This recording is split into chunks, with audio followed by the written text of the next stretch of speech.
అవినీతి ఆరోపణలతో ఎప్పుడు వార్తల్లో నిలిచే జడ్చర్ల సబ్ రిజిస్టర్ కార్యాలయంపై ఏసీబీ అధికారులు ఆకస్మికంగా తనిఖీలు చేపట్టారు. సబ్ రిజిస్టర్ వ్యవహారాల్లో అధికారులపై భారీగా అవినీతి ఆరోపణలు రావడంతో ఏసీబీ డీఎస్పీ బాలకృష్ణ ఆధ్వర్యంలో తనిఖీలు చేపట్టారు. చేతులు తడవందే పనులు జరగవనే ఆరోపణలు తరచూ వినిపిస్తున్నాయి.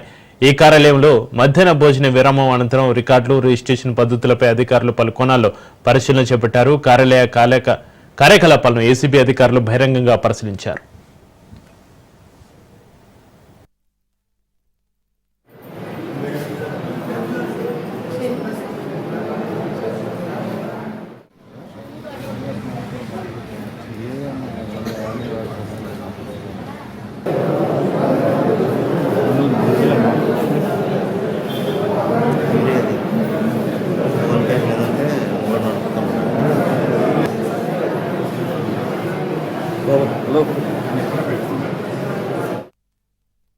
SRO office, sub register office, Jadcherla ఆఫీస్కు నా ఆధ్వర్యంలో ఇద్దరు ఇన్స్పెక్టర్లు స్టాఫ్ సర్ప్రైజ్ చెకింగ్కు రావడం జరిగింది.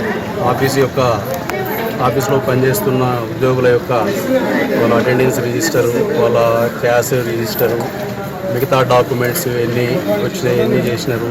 అందులో భాగంగా ఈరోజు ఈ ఆఫీస్కి వచ్చి సర్ప్రైజింగ్ చేసి ఇవన్నీ అక్కడ ఉన్నటువంటి ఏవైనా అవకతవకలు, లోటుపాట్లు, ఏవైనా రికార్డ్స్ సరిగా మెయింటైన్ చేయకపోతే అవన్నీ కూడా నోట్ చేసి సంబంధిత అధికారులకు ప్రొసీడింగ్స్ పంపించడం జరుగుతుంది.